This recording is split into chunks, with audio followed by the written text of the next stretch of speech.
पहिला क्वेश्चन आहे रिसाइट और Singh any poem of your choice with action. याला 5 मार्क आहेत. तोंडी आहे. आपल्याला सिलेबसला असलेली सत्र 2ची कोणतीही एक पोएम तुम्हाला 2 स्टांजा म्हणून दाखवायचे आहेत. त्यानंतर क्वेश्चन 2मध्ये इथं 5 सेंटेन्सेस दिलेत, ते प्रॉपर प्रोनन्सिएशन करून रीड करून दाखवायचे आहेत. यानंतर तिसरा प्रश्न म्हणजे आपला रायटिंग पेपर इथून चालू होतो आहे. एक पॅसेज दिलेला आहे अंशुमनचा आणि त्याच्यावर बेस्ड क्वेश्चन्स आहेत. बघा, मी ब्ल्यू पेनने ॲन्सर दिलेले आहेत इथं. Most of the parents like to, तर याचा ॲन्सर आहे fulfil the wishes of their children. यानंतर राईट आणि रॉंग विचारले. Anshuman's parents had notice that he was developing some bad habits, तर हे राईट आहे. आणि Anshuman had gone to stay on his friend's farm, हे रॉंग सेंटेन्स आहे. यानंतर पुढील क्वेश्चन बघा, C. When do parents feel sorry? They feel very sorry when they can not indulge their kid or when they have to scold them. हे पूर्ण उत्तर तुम्हाला पॅसेजमध्ये तयार आहे. यानंतर how do your parents correct you, हा पर्सनल रिस्पॉन्सचा क्वेश्चन आहे. म्हणजे तुमची काही चूक झाली तर पेरेंट कशी ती रिपेअर करतात किंवा काय बोलतात नेमकं. तर my parents explain me what is wrong and helps me to correct it. म्हणजे चूक काय आहे ते सांगतात, एक्सप्लेन करून सांगतात आणि मग ते करेक्ट करण्यासाठी मदतसुद्धा करतात. याशिवाय आता पुढची एक पोएम आहे बघा, अ लार्क. तर फिल इन द ब्लँकमध्ये पहिला क्वेश्चन आहे, lark bird was dot dot high, तर इथं सोरिंग हाय येणार. What does the goldfish do, तर goldfish dives deep in the sea. त्यानंतर what does the poet want to know from the lark, पोएटला काय जाणून घ्यायचं आहे, तर the poet wants to ask are you never weary, are clouds never dreary. हे 2 question त्या पोएटला विचारायचे आहेत. यानंतर नेक्स्ट बघा, right a pair of rhyming words. एक जोडी लिहायची आहे. मी तर तुम्हाला 3 दिलेल्या आहेत जोड्या रायमिंग पेअरच्या, weary, dreary, high sky, sing आणि विंग. यानंतर what do you want to become when you grow up, तुम्ही मोठं झाल्यावर काय होणार, हा एक पर्सनल रिस्पॉन्सचा क्वेश्चन आहे. When I grow up I want to become a doctor. यानंतर क्वेश्चन नंबर 5. क्वेश्चन नंबर 5मध्ये बघा, रिराईट द फॉलोइंग सेंटेन्सेस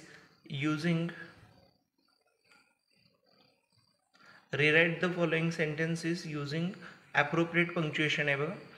तर पंक्च्युएशन मार्क तुम्हाला दिलेले आहेत, full stop, question mark, comma, Q हा एक अक्षर दिलेला आहे आणि एक्सक्लेमेशन मार्क आहे.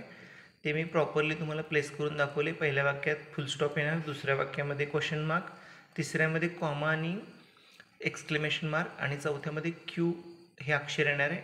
यानंतर 6वा प्रश्न बघा, एक पॅसेज दिलेला आहे आणि पॅसेजवर आधारित आपल्याला ट्री डायग्राम कंप्लीट करायची आहे. ॲनिमलचे 2 टाईप असतात, व्हर्टिब्रेट्स आणि इनव्हर्टिब्रेट्स. तर व्हर्टिब्रेट आहेत त्यांना हॅव अ बॅकबोन, त्यांना बॅकबोन असतो, आणि इनव्हर्टिब्रेटमध्ये have no bones.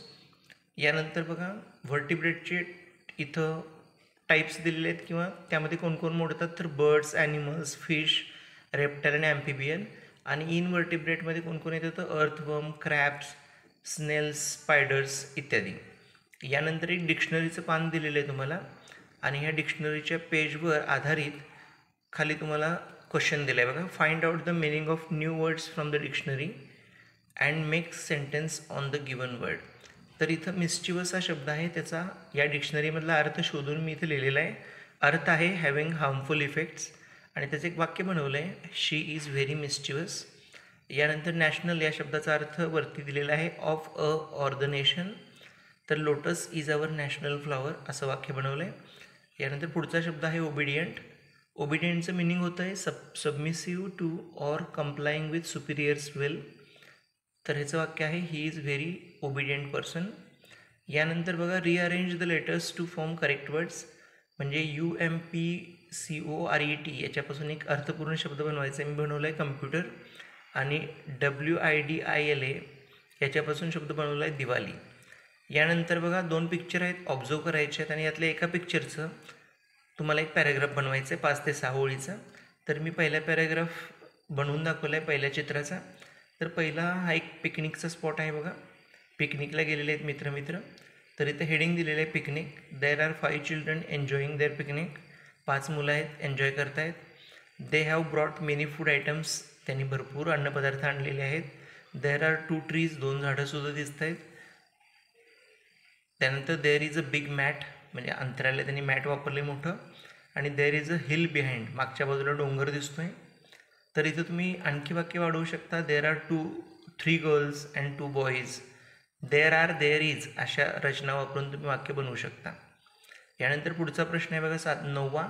Right a letter to any one of the following person telling him or her how much you appreciate them.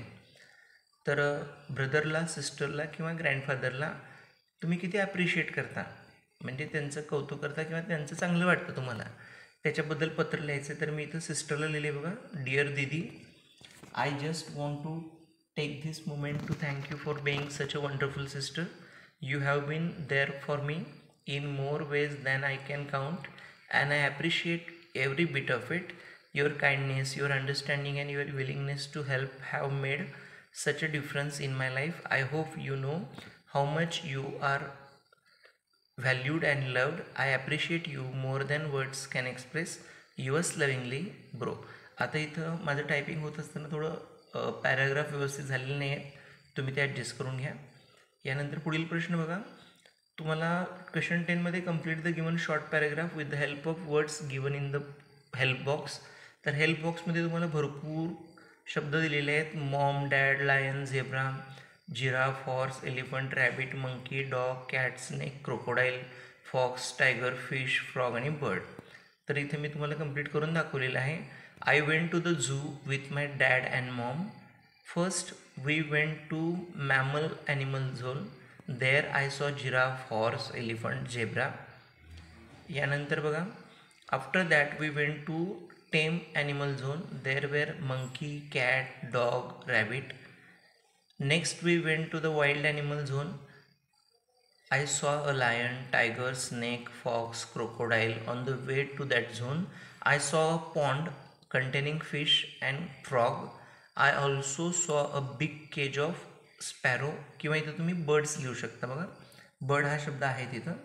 Sparrow चित्र दिसलं म्हणून मी स्पॅरो लिहिले, तुम्ही बर्ड लिहिले तरी चालते. I enjoyed my one day trip with my family.